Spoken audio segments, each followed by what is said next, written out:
The crystal chandeliers above the Grand Meridian ballroom cast fractured rainbows across marble floors, so polished they reflected the night sky through floor-to-ceiling windows. Marina Delgado moved through the crowd like a shadow, her black service uniform making her nearly invisible among the sequined gowns and tailored tuxedos. She carried a silver tray balanced perfectly on her left palm, her right hand free to retrieve empty champagne flutes before guests even realized they needed refreshing. 23 years of working events like this had taught her the choreography of wealth, where to stand, when to speak, how to disappear. The Whitmore Foundation's annual gala drew 400 of the city's most influential people. Marina had served at this event for the past 11 years, always on the evening shift, always stationed in the main ballroom. She knew the layout better than her own apartment. The service entrance hidden behind the baroque wallpaper panel, the electrical boxes disguised as decorative molding, the ventilation grates that hummed differently when the system strained. Tonight, something felt wrong. She couldn't name it yet, but her instincts, honed through decades of noticing what others missed, prickled at the base of her neck. "Excuse me, miss." A woman in emerald silk snapped her fingers near Marina's face. "These canapés are cold. Completely unacceptable." Marina smiled with practiced warmth. "I'm so sorry, ma'am. Let me get you fresh ones from the kitchen immediately." She took the offending appetizers, noting that they were actually the perfect temperature, and disappeared toward the service corridor. As she pushed through the swinging door, she nearly collided with James, one of the younger servers who'd started 3 months ago. "Watch it, Marina," he laughed, steadying his tray. "Mrs. Whitmore is asking for you specifically. Something about the flower arrangements on table 12. Tell her I'll be right there." Marina deposited the canapés in the warming station and grabbed a fresh selection, but her eyes scanned the kitchen as she moved. The head chef, Antoine, was arguing with someone on his phone in rapid French. The sous chef looked stressed, wiping sweat from his forehead despite the industrial air conditioning. 2 of the waitstaff huddled near the ice machine, whispering. Normal chaos for an event of this scale, but Marina's unease deepened. She returned to the ballroom and navigated to table 12, where Eleanor Whitmore held court among the city's elite. At 78, Eleanor remained formidable. Silver hair swept into an elegant chignon, diamonds at her throat that could pay Marina's rent for 5 years. But there was kindness in her eyes when she looked up. "Marina, thank goodness. These centerpieces are blocking conversation across the table. Could you work your magic?" Marina set down her tray and assessed the towering arrangement of white orchids and trailing jasmine. "Of course, Mrs. Whitmore. Just a moment." She began adjusting stems, lowering the height while maintaining the arrangement's structure. As she worked, she listened to the conversations around her, a skill that had become second nature. "The market's going to crash harder than 2008. A man in a charcoal suit muttered to his companion. "I've moved everything to offshore accounts. Did you hear about the Thornton merger? Insider information says it's happening Tuesday," whispered a woman dripping in pearls. "This champagne is divine. Must be the 98 vintage." Marina's hands moved automatically as her mind cataloged details. Then she noticed it. A faint smell beneath the jasmine's perfume, something acrid and chemical. She leaned closer to the arrangement, inhaling carefully. Definitely not normal. She glanced at the other centerpieces. All identical, all potentially carrying the same scent. "Beautiful, Marina. You always know exactly what to do." Eleanor smiled up at her, and Marina felt a surge of genuine affection for this woman who, unlike many guests, remembered her name and treated her with respect. "My pleasure, Mrs. Whitmore. Enjoy your evening." Marina picked up her tray and moved away, but instead of returning to her rounds, she made her way to the service corridor. Something was very wrong. In the staff hallway, she found Yuki, the event coordinator who'd been her friend for 8 years. Yuki was checking her tablet, coordinating the evening schedule with military precision. "Yuki, did anything unusual happen with the flower delivery today?" Marina kept her voice low. Yuki looked up, her dark eyes sharp. "Unusual how? We used the same florist we always use." "Why?" "I'm not sure. Maybe nothing. but the centerpieces smell off. Chemical, almost. Chemical? Yuki's expression shifted to concern. She'd learned to trust Marina's observations. Like what? Pesticides. Different. Sharper. I can't place it. Marina glanced back toward the ballroom. When did they arrive? This afternoon around 3. I supervised the setup myself. Everything seemed normal. Yuki pulled up her delivery logs. Blossom and Vine, same as always. Invoice matches the order. Marina chewed her lower lip, a habit from childhood that resurfaced when she was troubled. Who signed for them? I did. Marina, what are you thinking? I don't know yet, but I'm going to check the loading dock. Can you cover for me for 10 minutes? Yuki hesitated, then nodded. 10 minutes. Then I need you back. We're understaffed as it is. Marina slipped through the maze of service corridors that connected the Grand Meridian's public spaces to its functional backbone. She'd worked in this building so long she could navigate it blindfolded. The loading dock sat at the building's rear, accessible through a freight elevator and a series of concrete hallways that smelled of detergent and cardboard. The dock itself was empty now, illuminated by harsh fluorescent tubes that buzzed overhead. Delivery vehicles had departed hours ago. Marina scanned the space, looking for anything out of place. In the corner, near the dumpsters, she spotted flower boxes, the distinctive green and white containers from Blossom and Vine. She approached and knelt beside them. Most were empty, stems and leaves discarded inside. But one box, pushed slightly away from the others, still had its lid. Marina opened it carefully. Inside, wrapped in plastic, were 3 small glass containers, each about the size of a spice jar. Clear liquid filled them halfway. Labels had been removed, but residue remained. Marina didn't touch them. Instead, she took out her phone. An older model that embarrassed her teenage daughter Rosa but did what she needed, and photographed everything. The containers, their position, the box, the surrounding area. Then she stood and called Yuki. I need you to come to the loading dock. Now. And don't tell anyone else. Yuki arrived 3 minutes later, slightly breathless. Marina, what? She stopped when she saw Marina's face. What did you find? I'm not sure, but these were in the flower delivery boxes, hidden. And they smell the same as the centerpieces. Yuki crouched beside the containers, careful not to touch them. Should we call security?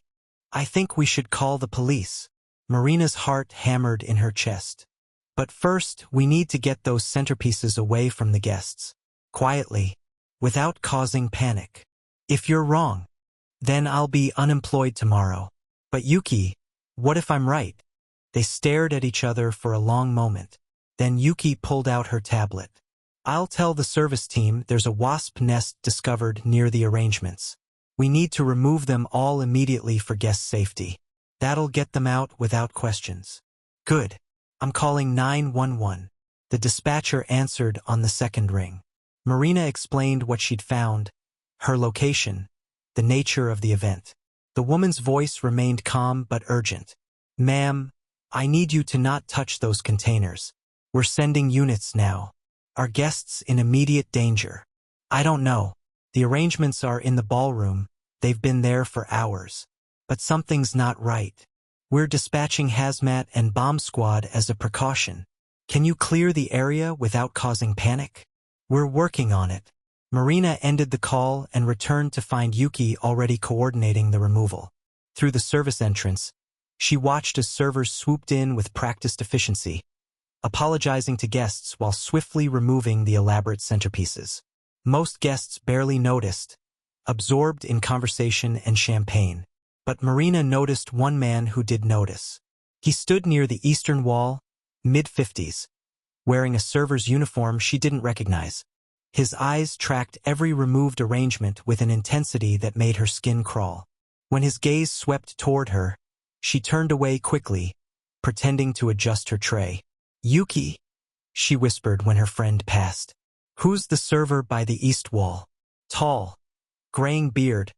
Looks like he's about to be sick. Yuki glanced over discreetly. I don't know him. He's not one of ours.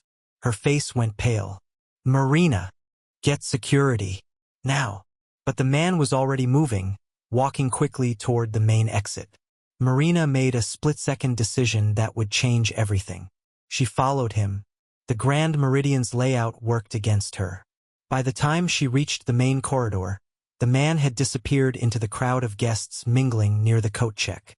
Marina scanned faces, heart racing.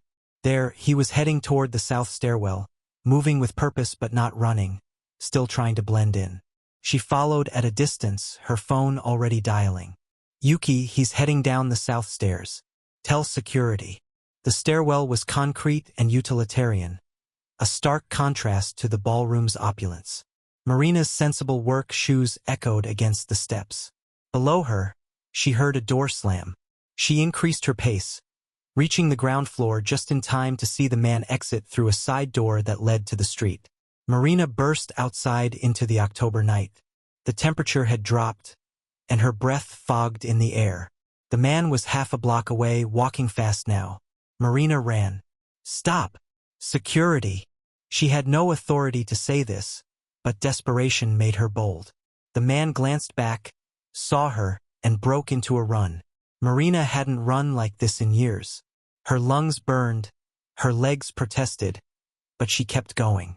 She pulled out her phone as she ran, managing to keep the camera pointed at the fleeing figure. If nothing else, she'd have evidence. Sirens wailed in the distance, growing louder. The man turned down an alley, and Marina followed, rounding the corner just in time to see 3 police cars blocking the other end. Officers emerged with weapons drawn. Police! Get on the ground! The man froze, hands slowly rising. Marina stopped running, doubled over, gasping for air. An officer approached her. Ma'am, are you all right? Are you the one who called this in? She nodded, unable to speak yet. Another officer was already cuffing the man, reading him his rights. Marina straightened, her heart still hammering. There are glass containers on the loading dock, she managed, and centerpieces we removed from the ballroom. I think someone was trying to hurt people. The officer's expression grew grave. We have hazmat on scene. I need you to come with me and give a full statement. The next 3 hours blurred together. Marina sat in a police interview room going over every detail. What she'd smelled, what she'd found, when she'd noticed the suspicious server. Detective Sarah Chun, a woman in her 40s with kind eyes and an authoritative presence, led the questioning. You potentially saved hundreds of lives tonight, Ms. Delgado, Detective Chun said. The preliminary analysis shows those containers held a chemical compound designed to become airborne when exposed to heat. The centerpieces had small heating elements hidden in the bases, probably on timers. Marina felt dizzy. What would have happened? Mass casualties, respiratory failure. It would have been catastrophic. Chun leaned forward. The man we arrested is Thomas Brenner. He lost his job at Whitmore Industries 3 years ago. Claims he was scapegoated for fraud he didn't commit. He's been planning this for months. All those people, Marina whispered, are alive because you noticed something was wrong and acted on it. That takes extraordinary awareness and courage. But as Marina finally left the police station at 3 in the morning, she didn't feel courageous. She felt exhausted and shaken. She took a taxi home to her small apartment in the Riverside district, where her daughter Rosa was sleeping. Marina stood in the doorway of Rosa's room, watching her 17-year-old daughter's peaceful face, and finally allowed herself to cry. Marina woke at 11 the next morning to her phone buzzing incessantly. 17 missed calls, 43 text messages, and notifications from apps she'd never opened. She sat up groggily, reaching for her reading glasses on the nightstand. The first message was from Yuki. OMG Marina, turn on the news now.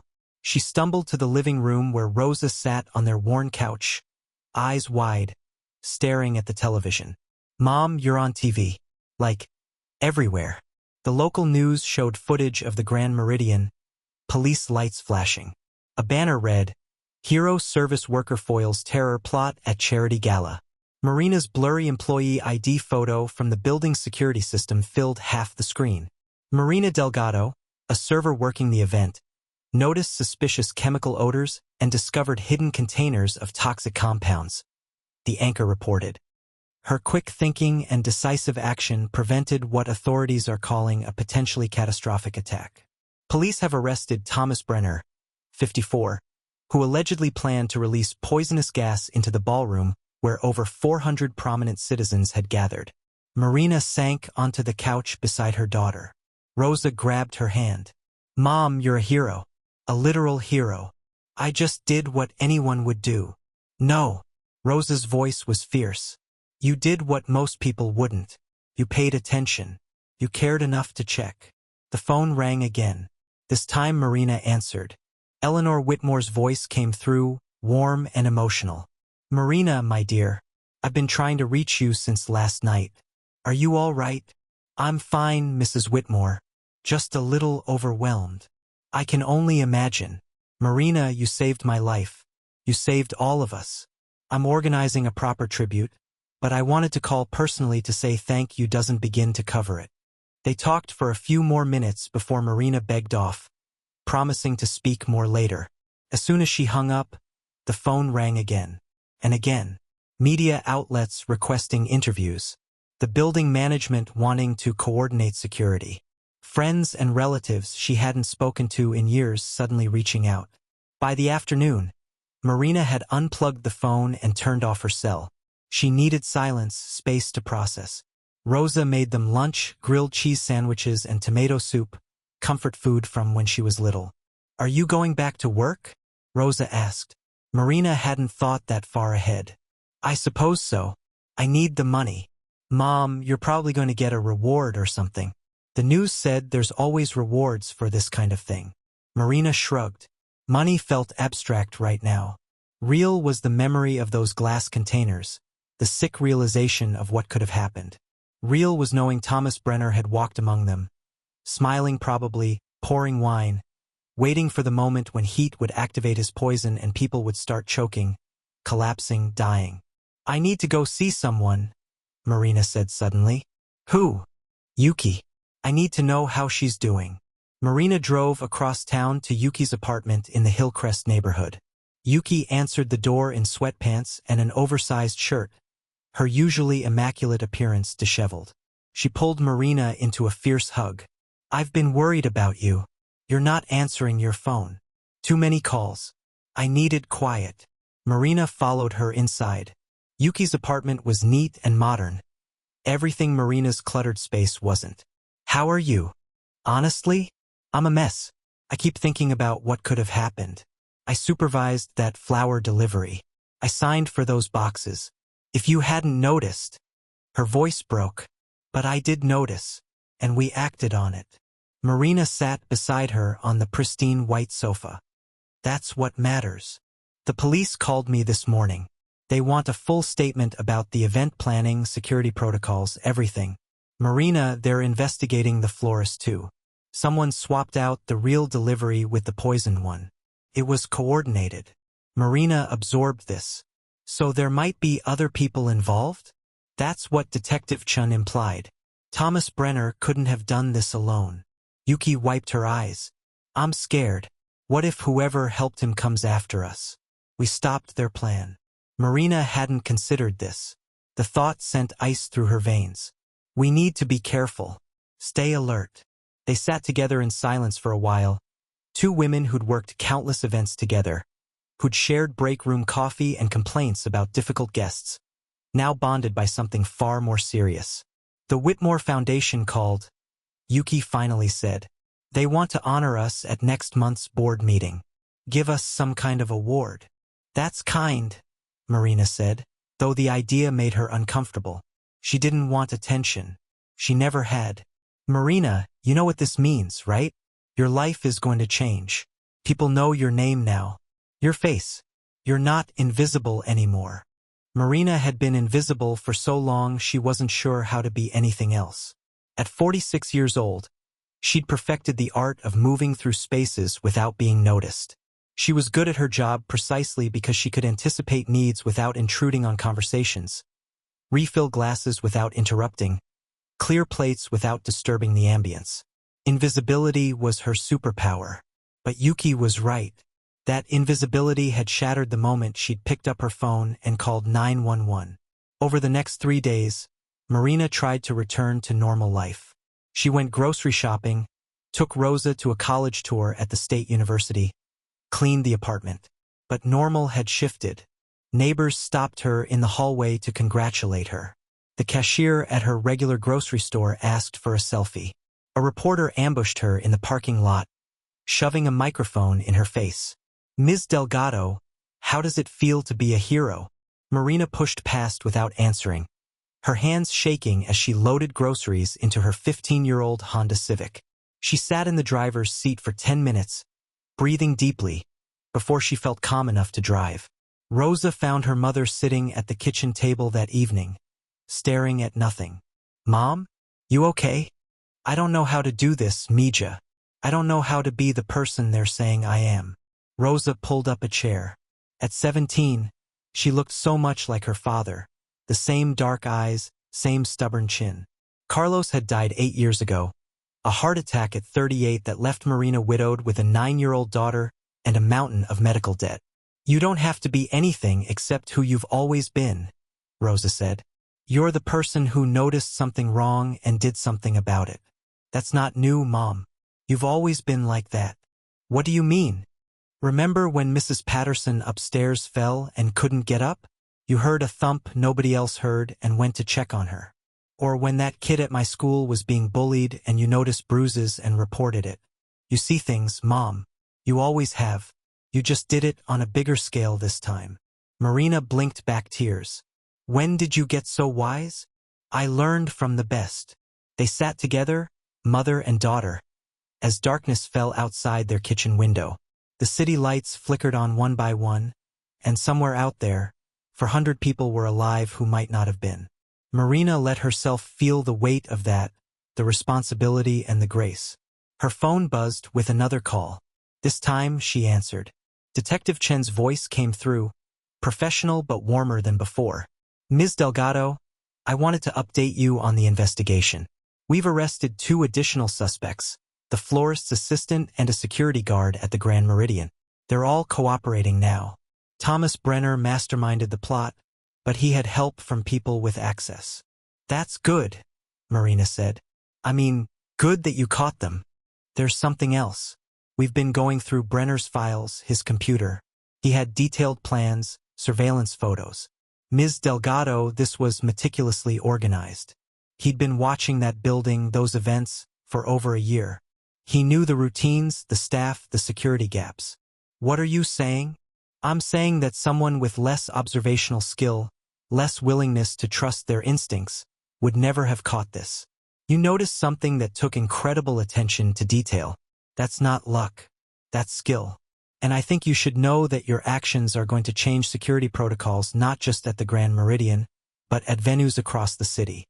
People are taking service workers' observations seriously now in a way they didn't before." After the call ended, Marina sat with this information. She'd never thought of her attentiveness as a skill. It was just how she moved through the world. Her mother had been the same way, noticing when the mailman was limping, when the neighbor's garden looked neglected, when the butcher seemed sad. "Pay attention, Mija," she'd always said. "The world tells you everything if you listen." Marina had listened, and this time it mattered. The Grand Meridian called 3 days later. The general manager, Robert Chen, no relation to the detective, wanted her to come in for a meeting. Marina dressed carefully in her best outfit, black slacks, and a cream blouse that Rosa had helped her pick out years ago for parent-teacher conferences. The building looked different in daylight. Without the evening glamour, it was just a space, impressive but ordinary. Robert met her in his office on the 3rd floor, a room with leather furniture and windows overlooking the city. "Marina, please sit. Can I get you coffee? Water?" "I'm fine, thank you." Robert settled behind his desk. He was younger than she'd expected, maybe 40, with the exhausted look of someone who'd been fielding crisis calls for days. "I wanted to speak with you personally. First, to thank you for what you did. The company owes you an enormous debt. Second, to discuss your future here." Marina's stomach tightened. "My future? Your employment contract ends next month. You've been working through a staffing agency, correct? Yes. Premier Events has placed me at the Grand Meridian for 11 years. We'd like to offer you a direct position, full-time with benefits. Head of Security Observation. Marina stared. I don't understand. What you did, noticing details others miss, trusting your instincts, acting decisively, that's invaluable. We want to formalize it. You'd work with our security team, attend events, and keep watch for anything unusual. Training would be provided, of course. The salary is $65,000, full health insurance, retirement contributions. $65,000. Marina made $22,000 working events through the agency. No benefits, no security. I'm not qualified, she said automatically. They all carried stories of moments when paying attention mattered. The training included simulations, staged events where they had to identify threats in real time. Marina excelled at these, her decades of watching people from the periphery translating directly to the work. She could spot the person who didn't belong, the behavior that felt wrong, the detail out of place. But she struggled with the technology. Security systems, surveillance networks, communication protocols, it was overwhelming.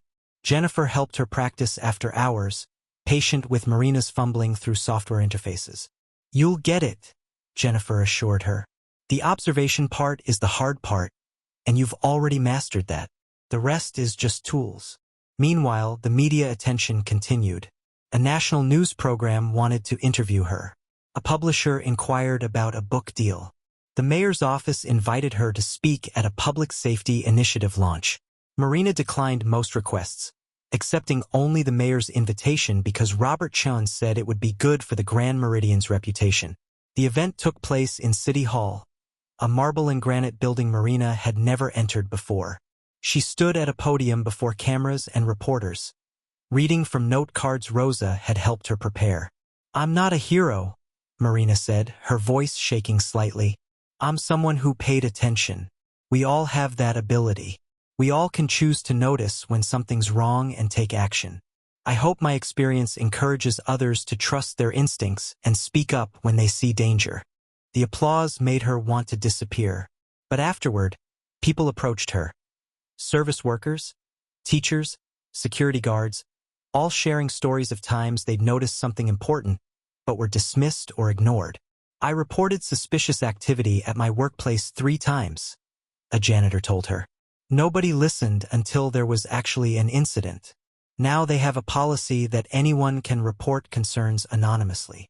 I'm a school nurse, a woman said. I noticed a pattern of injuries in one student that suggested abuse. It took 6 reports before anyone investigated. Your story is making people take us seriously.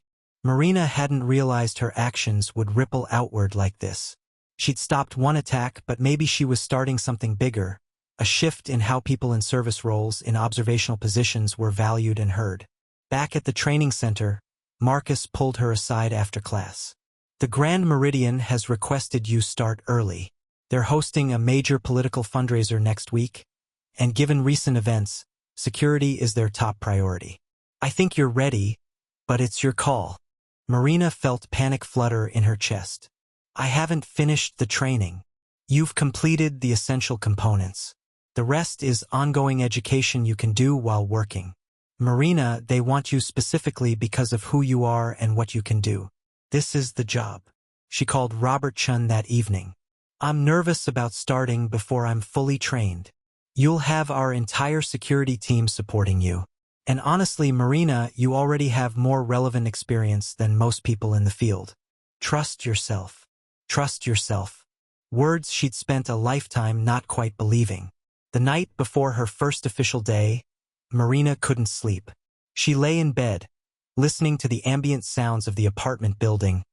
Water running through pipes, footsteps from above, the distant hum of traffic. Rosa had already left for school. The apartment felt too quiet, too full of her own anxiety. She got up and made coffee, sitting at the kitchen table as dawn light crept through the windows. On the refrigerator, held by a magnet, was a photo of her and Carlos from 20 years ago. Before Rosa, before the debt, before the struggles. They looked so young, so certain that hard work and love would be enough. "I wish you were here," she whispered to the photo. "I don't know if I can do this." But Carlos wasn't here, and Marina had learned long ago that she was stronger than she thought. She'd survived his death, raised their daughter alone, worked jobs that exhausted her body and depleted her spirit, all while maintaining her humanity and her attention to the world around her. She could do this. Marina arrived at the Grand Meridian at noon, wearing the new uniform Robert had provided, a professional blazer and slacks with a discreet security badge. The head of security, a former military officer named Catherine Reeves, met her in the security office. "Welcome to the team," Catherine said, shaking her hand firmly. "I've read your file, watched the footage from the gala. Impressive work. Today, I want you to shadow me, learn our protocols, get comfortable with the space from this new perspective." The security office was cramped but efficient, filled with monitors showing different angles of the building. 2 other officers monitored feeds, and a radio crackled with periodic check-ins from roaming patrols. "We have 42 cameras throughout the building," Catherine explained, pointing to various screens. "Entrances, exits, corridors, event spaces. You'll learn to scan these efficiently, looking for patterns and anomalies. But your primary role is boots-on-the-ground observation. You'll attend events, move through spaces, and watch for anything concerning. You see something, you report immediately to me or whoever's on duty." Marina studied the monitors, noting familiar spaces from unfamiliar angles. The ballroom where she'd worked hundreds of events looked different from above, the layout revealing sightlines and blind spots she'd never considered. "The fundraiser tomorrow has 300 confirmed attendees, including the governor, 2 senators, and various high-profile business leaders. Threat level is elevated given current political climate. We'll have additional private security, police presence, and heightened screening. Your job is to do what you do best. Watch people, notice what doesn't fit, trust your instincts." Catherine walked her through the building, showing her access points, emergency exits, communication dead zones. They reviewed the event layout for tomorrow's fundraiser, discussed potential vulnerabilities, and coordinated with the private security firm handling VIP protection. "One thing you need to understand," Catherine said as they stood in the empty ballroom. "Your previous role made you invisible. This role requires the opposite. You need to be seen to project authority. People who mean harm need to know we're watching. That's part of deterrence." Marina nodded, though the idea of being visible still unsettled her. For 23 years, her value had come from disappearing into the background. Now she was supposed to stand out, to be noticed, to represent security. The shift felt seismic. That evening, she practiced in front of her bathroom mirror, standing straight, meeting her own eyes, projecting confidence she didn't entirely feel. Rosa knocked on the door. "Mom, are you okay in there?" Marina opened the door. "Just preparing for tomorrow, trying to look authoritative." Rosa assessed her critically. "You need to stop slouching, and make your face less apologetic." "Apologetic? You always look like you're sorry for existing. Stop that. You saved hundreds of lives. You earned this job. Act like it." Marina tried again, pulling her shoulders back, lifting her chin. Rosa nodded approval. "Better. Remember, you're not serving people anymore. You're protecting them. That's powerful." The fundraiser began at 7 p.m. the next evening. Marina arrived 2 hours early, dressed in her new uniform, radio clipped to her belt. The security team gathered for a final briefing. Catherine assigned positions, officers at each entrance, roaming patrols, and Marina stationed in the main ballroom with instructions to circulate and observe. "This is a high-stakes event," Catherine reminded them. "Stay sharp, communicate constantly, and remember, we're not just watching for external threats. Sometimes danger comes from within. Disgruntled staff, mentally unstable guests, activists planning disruptions. Keep your eyes open for everything." As guests began arriving, Marina took her position. The ballroom had been transformed, not with centerpieces this time, but with elegant lighting and minimal decor. She'd insisted on the change, and management had agreed. Better to err on the side of caution.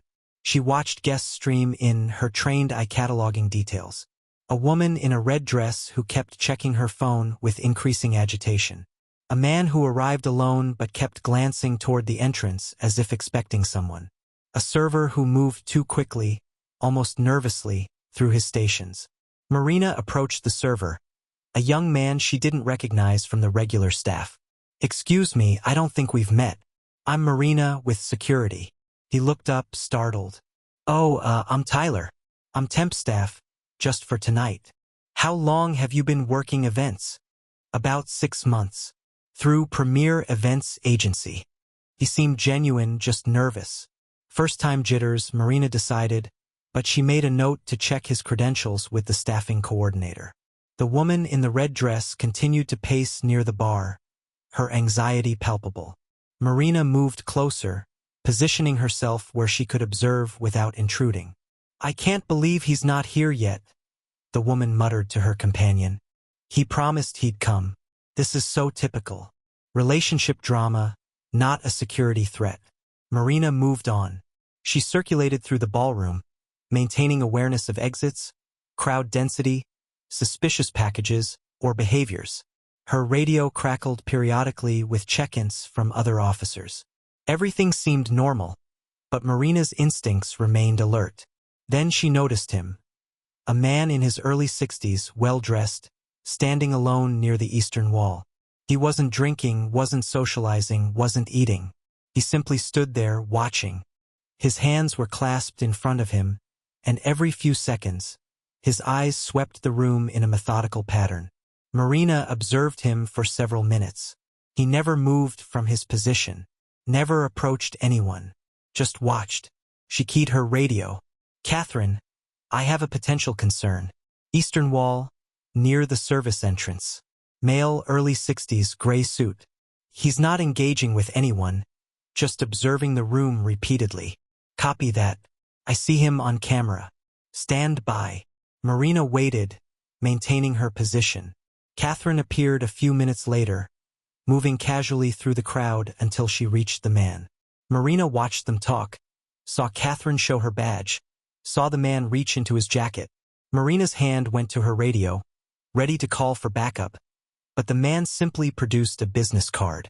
Catherine examined it, nodded, and the conversation continued more relaxedly. Catherine keyed her radio. "False alarm. He's private security for Senator Morrison, doing his own assessment of the space. I've verified his credentials." "Copy that," Marina responded, feeling foolish but also validated. Better to report a false concern than miss a real threat. As the evening progressed, she identified and reported 3 more potential issues. An unattended bag near the restrooms belonged to a guest who'd set it down to adjust her shoe. A man trying to access a restricted area, catering staff who'd gotten lost, and suspicious behavior from a photographer who was actually just very focused on getting the perfect shot. Each time, Catherine or another officer checked it out. Each time, it proved benign.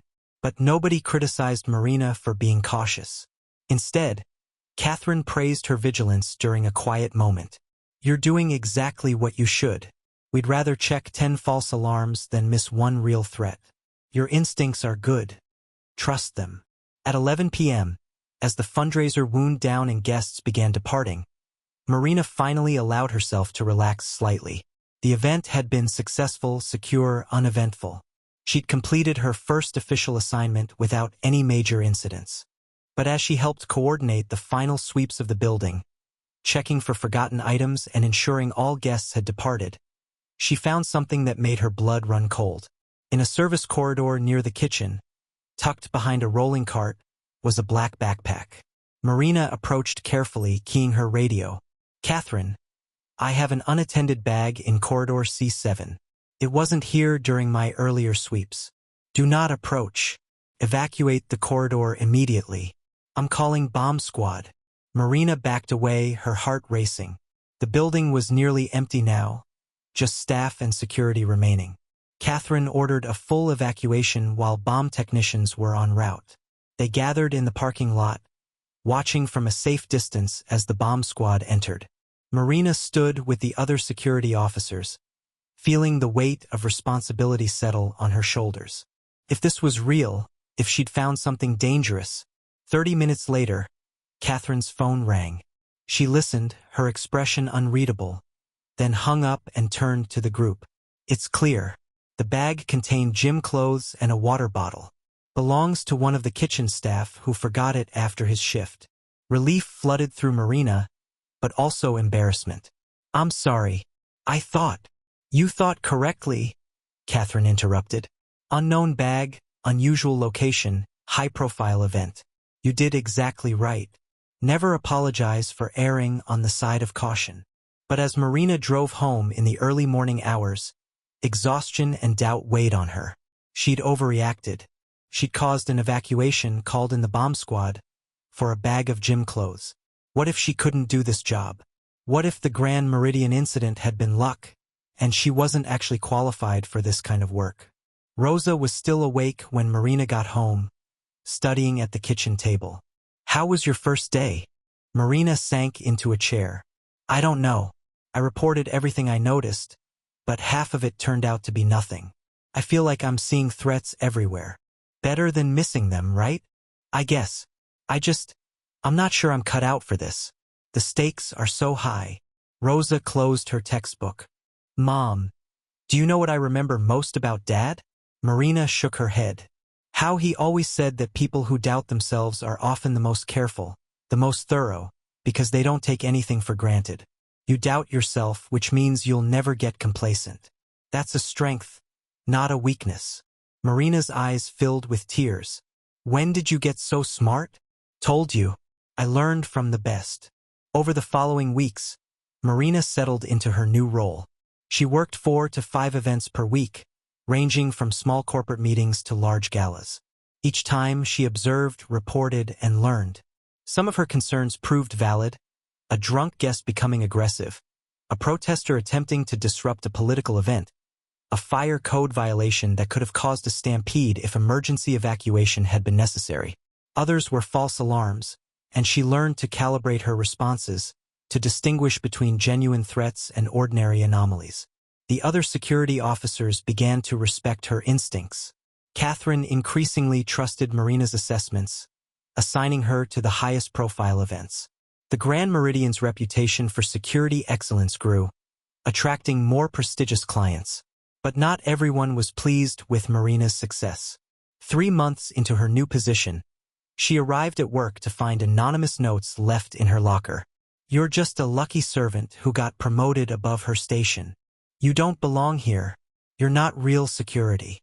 One mistake and everyone will see you're a fraud. Marina showed the notes to Catherine, who immediately launched an investigation. 2 days later, Catherine called Marina into her office. We identified who left the notes. Derek Morrison, one of our night shift officers. He applied for the position you were given. He's been disciplined and transferred to a different site. I didn't mean to take anyone's job. You didn't. You earned yours. His resentment is his problem, not yours. Catherine leaned forward. Marina, you need to understand something. You represent change. You're proof that observation and instinct matter as much as formal training and traditional credentials. That threatens people who've built careers on conventional paths. Don't let their insecurity diminish your value. But the notes haunted Marina. She found herself second-guessing her observations, hesitating before reporting concerns. At a large wedding 3 weeks later, she noticed a photographer behaving strangely, setting up in unusual locations, photographing exits and security positions rather than the wedding party. Her instinct said something was wrong, but she remembered the false alarms, the notes calling her paranoid, and she hesitated. It was Jennifer, now working at a different venue but still in touch, who snapped her out of it during a coffee meetup. You're overthinking, Jennifer said bluntly. Trust is something you build with yourself. Nobody else can give it to you. You stopped a terrorist attack. You've successfully identified dozens of legitimate security concerns. One bitter colleague's notes don't erase that. What if I'm seeing threats that aren't there? Then you err on the side of caution and nobody gets hurt. Marina, in security work, false positives are acceptable. False negatives are fatal. Never forget that. The next event, when Marina noticed a maintenance worker accessing areas beyond his clearance, she reported it immediately without hesitation. It turned out the worker was new and had been given incorrect instructions, but Catherine praised Marina's vigilance. That's exactly what we need from you. Always report. Always trust your instincts. As spring arrived, 6 months into her new position, Marina received a letter from the Whitmore Foundation. Eleanor Whitmore herself had written, inviting Marina to serve on the Foundation's Safety Committee, a newly created advisory board focused on improving security protocols at charitable events across the city. Your perspective is invaluable, Eleanor wrote. You see what others miss, and your voice needs to be heard at a policy level. Marina showed the letter to Rosa that evening. Mom, this is huge. You'd be helping shape security for everyone, not just one building. I don't know anything about policy work. You know about observation, about catching details that prevent disasters. That's exactly what they need. Marina accepted the position. Once a month, she attended committee meetings in the Foundation's elegant downtown offices. The other members included security professionals, law enforcement officials, event coordinators, and survivors of various incidents. Marina was the only former service worker among them. At her first meeting, she barely spoke, intimidated by the credentials and confidence around the table. But when they discussed screening protocols, she raised her hand hesitantly. If I may, one thing I've noticed is that security screening often focuses on guests but not service workers. At the gala, Thomas Brenner wore a server uniform and had access everywhere. Maybe we need better vetting and monitoring of event staff. The room went quiet. Then Eleanor smiled. That's exactly the kind of insight we need. Marina, you're absolutely right. Can you work with our security subcommittee to develop recommendations? Over the following months, Marina helped draft new standards for event staff screening, background checks, and behavior monitoring. The protocols she developed, based on her decades of experience in service roles, were adopted not just by the Whitmore Foundation but by venues across the city. Journalists covering the story described Marina as the voice of observational security, the working-class hero reshaping safety protocols, and proof that expertise comes from experience, not just credentials. But Marina still saw herself as someone who'd simply paid attention at the right moment. She continued working her shifts at the Grand Meridian, continued circulating through events, continued watching for things that didn't fit. And one humid evening in July during a tech industry conference, her vigilance mattered once again. The Tech Innovation Summit brought 800 attendees to the Grand Meridian, filling both the main ballroom and 3 auxiliary conference rooms. Marina coordinated with a security team of 9 officers, the largest deployment she'd managed. The keynote speaker was Marcus Chen, a controversial tech billionaire whose company had recently faced allegations of privacy violations and labor abuses. Protests were expected. Catherine had briefed the team thoroughly. Demonstrators had permits for the sidewalk outside but were prohibited from entering. Police would maintain a perimeter. Security's job was to ensure no one disrupted the event or endangered attendees. Marina positioned herself near the main entrance, watching the flow of guests. Registration tables staffed by conference volunteers checked badges against lists. Everything appeared orderly. But 40 minutes before the keynote speech, Marina noticed a woman in catering uniform enter through a service door, carrying a tray of champagne glasses. Nothing unusual, except Marina knew the catering schedule. Champagne service wasn't starting until after the keynote. She approached the woman. "Excuse me, I don't think champagne service has started yet?" The woman smiled, but something about it felt forced. "Special request from the event coordinator. VIP room needs early setup." "Which VIP room?" "The one on 3. The coordinator called down 15 minutes ago." Marina knew there was no VIP room on the 3rd floor. The 3rd floor housed administrative offices, closed during evening events. "Can I see your staff ID?"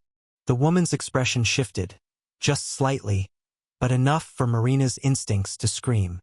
She turned as if to comply, then suddenly threw the tray at Marina and ran. Marina dodged the flying glasses, champagne and crystal exploding across the marble floor. She keyed her radio while running. Code red. Unauthorized individual fleeing toward west stairwell. Female. Approximately 30. Blonde hair. Catering uniform. She may be armed or carrying something dangerous. Alert all units. Marina pursued, her training kicking in. Don't engage directly.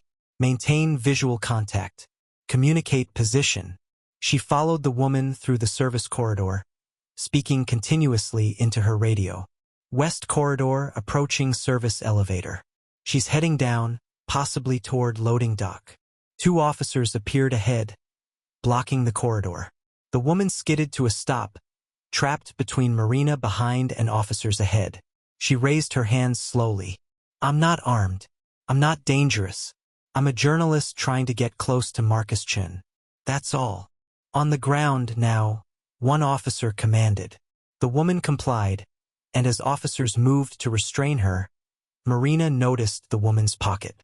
Something protruded slightly, rectangular, metallic. Check her pockets carefully, Marina called. She's carrying something. The officer pulled out a small recording device and, beneath it, a canister about the size of a lipstick tube. What is this? The officer demanded. Pepper spray. For self-defense.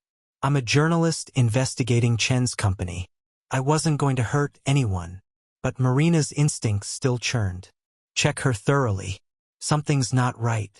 A female officer arrived and conducted a more comprehensive search. Hidden in a modified belt buckle was another device, this one clearly not pepper spray. It looked like a small aerosol mechanism. I need hazmat here now, the officer radioed. Unknown substance in a concealed device. The woman's face went pale. That's not mine. Someone must have planted it. Save it, the officer said, cuffing her hands behind her back. Marina stood back as the situation escalated. Hazmat arrived within minutes, sealing off the corridor. The conference was quietly evacuated through alternate exits. Attendees told there was a mechanical issue requiring immediate attention. Police took the woman away. Catherine found Marina an hour later, as the crisis wound down. Preliminary analysis shows the concealed device contained a concentrated irritant, possibly even a mild toxin, enough to cause serious respiratory distress in an enclosed space. Marina, you just stopped another attack. Marina felt dizzy. Again. It was happening again. The woman is talking, Catherine continued. Claims she was hired by someone online to deliver a message to Marcus Chun. She thought she was just going to spray him with something embarrassing during his speech, like glitter or harmless paint. She had no idea what was actually in the device. We're tracking the person who hired her, but it's complicated cryptocurrency payments, encrypted communications. She said she was a journalist. She is freelance. That's probably how she was targeted. Someone knew she'd written critical articles about Chan and manipulated her. She thought she was participating in a protest, not an attack. Marina sat down heavily in a corridor chair. Her hands were shaking. This is twice now. Twice I've found something that could have hurt people. You're exceptionally good at your job. That's not a coincidence. It's skill. Catherine sat beside her. Marina, I want you to know that corporate headquarters has taken notice. They're proposing to create a new position, Director of Observational Security. It would oversee security observers at all their properties nationwide, hotels, convention centers, event spaces. They want you to build and lead the program. I've only been doing this for 7 months. You've prevented 2 major attacks and identified dozens of smaller security concerns. You developed protocols now used across the city. You're consulting with law enforcement on training programs. Marina, you're already a leader in this field. This promotion would formalize it. I need to think about it. Take your time, but don't let imposter syndrome rob you of opportunities you've earned. Marina went home that night physically and emotionally exhausted. Rosa was at her boyfriend's house, so the apartment was empty. Marina made tea she didn't drink and sat on the couch in darkness, processing. 2 attacks in 7 months. What were the odds? Or was it that threats existed constantly, and she was finally in a position to notice them? She thought about all the years she'd worked events, watching from the periphery, noticing things but having no authority to act. How many times had she seen something odd but dismissed it because she was just the help? How many potential problems had she walked past because speaking up felt above her station? Her phone rang. Eleanor Whitmore. "Marina, dear. I heard what happened. Are you all right?" "I'm fine, Mrs. Whitmore. Just tired. I won't keep you long. I wanted to tell you that the foundation is nominating you for the Governor's Medal of Valor. It's the state's highest civilian honor for acts of courage and service. The ceremony is in September." Marina didn't know what to say. "I appreciate that, but I'm not sure I deserve." "Marina." Eleanor's voice was firm but kind. "You've saved lives. Multiple times. You've changed how we think about security and the value of observational expertise. Please accept this recognition with grace. Others need to see that everyday people doing everyday jobs can be extraordinary heroes." After they hung up, Marina sat with Eleanor's words. Everyday people. Everyday jobs. Extraordinary heroes. She'd never thought of herself as extraordinary. She was just Marina. A widow who'd struggled. A mother who'd worked multiple jobs. A server who paid attention. But maybe extraordinary didn't mean special from birth. Maybe it meant choosing to act when it mattered. The next morning, Marina met with Robert Chun and Catherine to discuss the director position. They laid out the scope, building observation programs at 12 properties across 3 states, developing training curricula, consulting with security firms nationwide, managing a team of observers, and continuing her committee work. The salary is $95,000 plus benefits, with travel required about twice a month, Robert said. You'd still be based here but would visit other properties regularly. It's a significant increase in responsibility. $95,000. Marina tried to comprehend the number. She'd never imagined earning that much. Can I maintain some direct event work? I don't want to lose touch with the actual job. Absolutely. We'd expect you to work events regularly to stay sharp and to model best practices for your team. Marina took a deep breath. Then yes, I accept. She called Rosa from the car, unable to wait until getting home. They promoted me again. Director of Observational Security. $95,000. Rosa screamed so loudly Marina had to hold the phone away from her ear. Mom, that's amazing. I'm so proud of you. I can pay for your college now. Full tuition, room and board.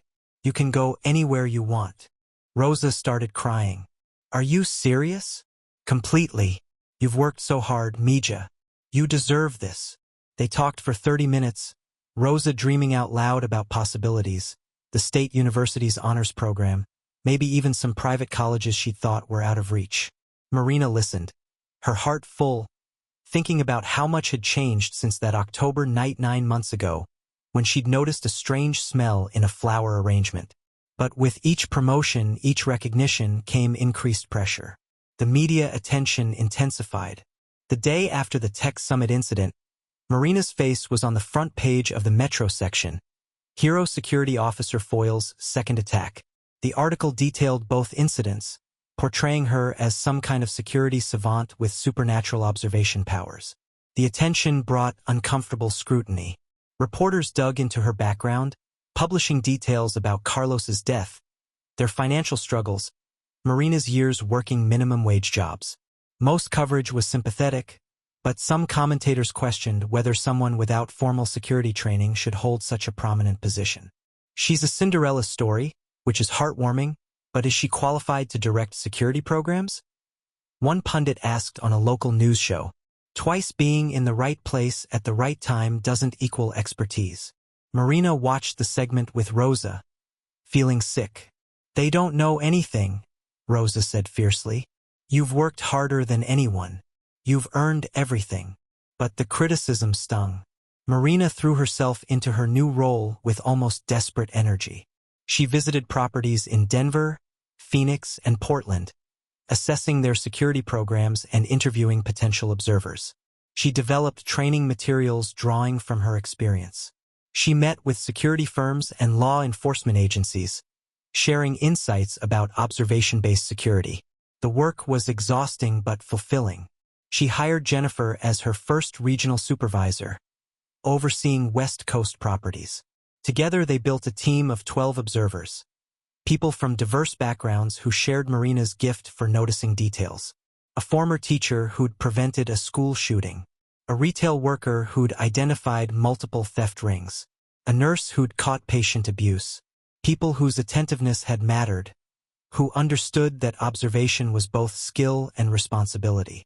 Marcus Williams, her former instructor, called to congratulate her. "You're revolutionizing security training," he said. "We're incorporating your observational protocols into our curriculum now. Marina, you've created something important, a framework for valuing and systematizing what you do naturally." But success brought complications. Marina's schedule became grueling: 60-hour weeks, constant travel, endless meetings. She missed Rosa's school events, forgot to return friends' calls, fell into bed exhausted every night. The work mattered, but it consumed her. In November, a year after the Grand Meridian attack, Marina attended the Governor's Medal of Valor ceremony. She stood on stage in the Capitol building, wearing a dress Rosa had helped her pick out, as the governor placed a medal around her neck and praised her courage and observation skills. "Marina Delgado represents the best of us," the governor said. "Her story reminds us that heroes don't always wear uniforms or carry badges. Sometimes they carry serving trays. Sometimes they're the people we overlook, until their attention and courage save lives." The audience stood and applauded. Marina saw Rosa in the front row, crying with pride. She saw Eleanor Whitmore beaming. She saw Catherine, Robert, Jennifer, Marcus, and dozens of others who'd supported her transformation. She also saw, in the back, a group of service workers, servers, housekeepers, janitors, wearing their work uniforms, there to witness one of their own being honored. Marina met their eyes and saw recognition, hope, and maybe a question. If she could be valued for her observation and instincts, maybe they could too. After the ceremony, at the reception, those workers approached her. "You're an inspiration," a hotel housekeeper said. "I've been doing this work for 28 years. Nobody ever listened when I reported things. Maybe now they will." "I hope so," Marina said. "Your observations matter. Don't let anyone tell you otherwise." But that evening, driving home alone while Rosa attended a friend's party, Marina felt the weight of everything settling on her shoulders. She'd become a symbol, a representation of something larger than herself. People expected her to keep noticing, keep preventing disasters, keep being exceptional. What if she missed something? What if her instincts failed? What if the next threat slipped past her and people died? She pulled over on the side of the highway, hands trembling on the steering wheel, and allowed herself to cry. The pressure, the expectations, the responsibility, it was too much. She was just Marina, just someone who paid attention. How had this become her life? Her phone buzzed. A text from Rosa. "You're amazing, Mom. Never forget that. I love you." Marina wiped her eyes, took deep breaths, and continued driving. She didn't have to be perfect. She just had to keep trying, keep observing, keep trusting her instincts. That was enough. It had to be enough. December brought relative calm. Marina settled into her director role, traveling less as her regional supervisors took on more responsibility. She worked events at the Grand Meridian, maintaining her skills and staying grounded in the actual work. Christmas with Rosa was quiet and lovely. They could finally afford a real tree, presents without guilt, a dinner that wasn't stretched to last days. "Best Christmas since Dad died," Rosa said, and Marina silently agreed. But on a cold January evening, during a corporate awards dinner, Marina's world shifted again. She was circulating through the ballroom when she noticed a man watching her. Not watching the event, watching her specifically. He was perhaps 50, average height and build, utterly unremarkable except for the intensity of his gaze. When Marina looked directly at him, he didn't look away. He simply stared, his expression unreadable. Marina keyed her radio quietly. "Catherine, I have someone watching me. Male, approximately 50, gray sweater, southwest corner. Something feels wrong. Copy. I see him on camera. Stand by." Marina continued her rounds, but she felt the man's eyes following her. When she glanced back, he was closer, moving through the crowd with purpose. Not aggressive, but deliberate. Catherine appeared at Marina's side. He's not on the guest list. How did he get past registration? I don't know, but he's definitely focused on me. Two officers began moving toward the man from different angles. He saw them coming and changed direction, heading for an exit. Not running, not panicking, just walking with steady determination. Marina and Catherine followed, maintaining distance but keeping visual contact. The man exited into the corridor and turned toward the emergency stairs. All units, suspicious male heading to east stairwell. Possible intent toward Marina Delgado. Intercept and detain for questioning. Officers converged from multiple directions. The man found himself surrounded in the stairwell, for officers with hands on weapons, commanding him to show his hands. He complied calmly, almost as if he'd expected this. I'm not armed. I'm not here to hurt anyone. I just needed to speak with Ms. Delgado. Who are you? Catherine demanded. My name is Victor Brenner. Thomas Brenner was my brother. Marina's blood went cold.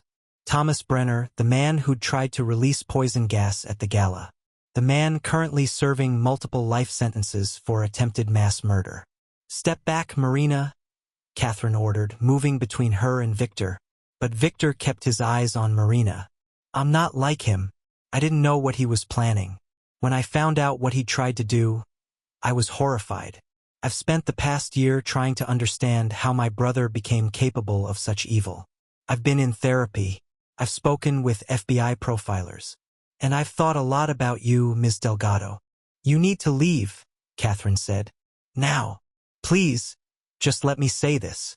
Victor's voice carried desperation. You stopped him. You saved all those people. But you also saved me from becoming the brother of a mass murderer. If he'd succeeded, I would have to live with that for the rest of my life.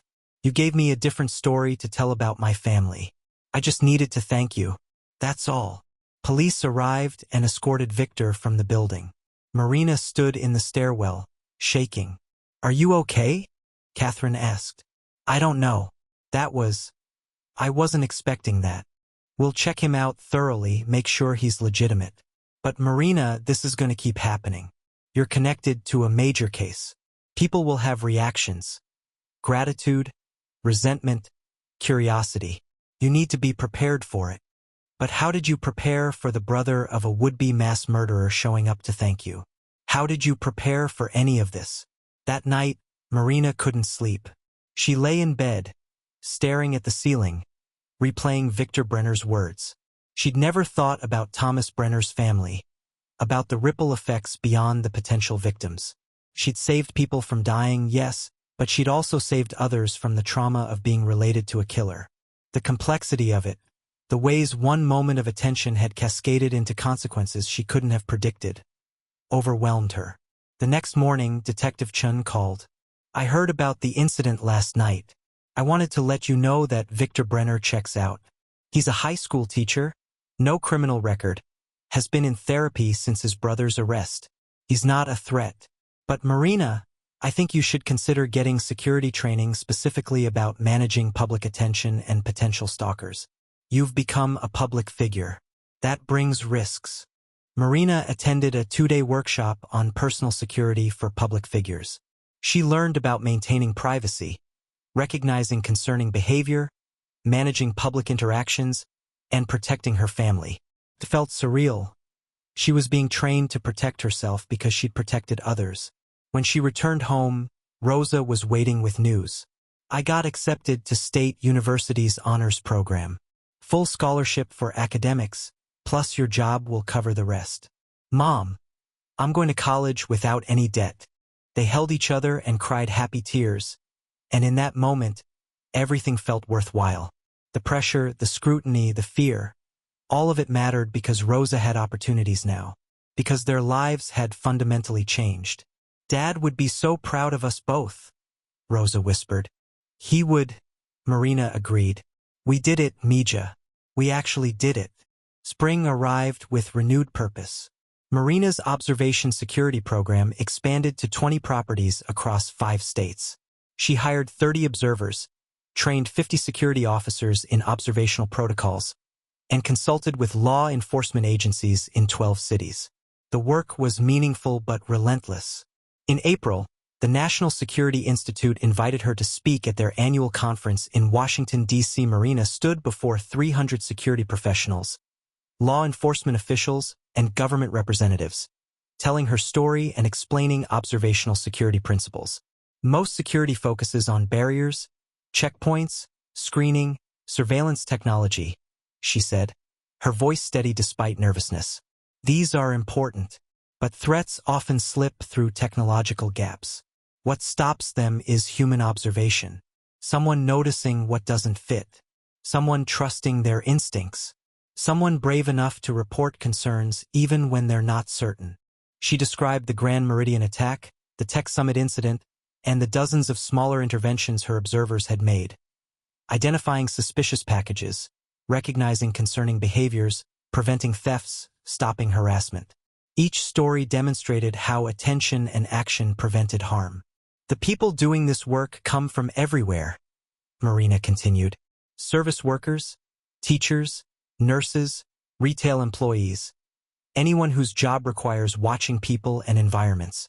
We need to value their observations, create reporting channels that respect their expertise, and train them to understand what they're seeing. Security isn't just professionals with badges. It's anyone who pays attention and cares enough to act. The applause was thunderous. Afterward, dozens of professionals approached with questions, wanting to implement similar programs in their organizations. Marina exchanged contact information, feeling both energized and exhausted.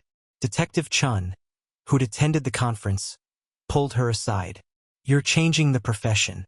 I've been in law enforcement 22 years, and I've never seen such enthusiasm for civilian observation programs.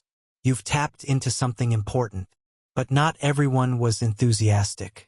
That evening, Marina checked her email to find messages from critics. You're encouraging paranoia and surveillance culture. This program will lead to racial profiling and discrimination. Security theater that makes people feel safe without actually improving safety. Marina read each criticism, feeling their weight. Some raised legitimate concerns. Observational security could be misused, could target people based on appearance or bias rather than behavior. She tried to address this in training, emphasizing objective indicators rather than demographic factors, but the potential for misuse was real. She called Jennifer, needing to process. These criticisms, some of them are valid. What if we're creating something that hurts people? Marina, any security system can be misused. The question is whether the benefits outweigh the risks. You've prevented attacks, identified legitimate threats, and created opportunities for people whose observations were previously dismissed.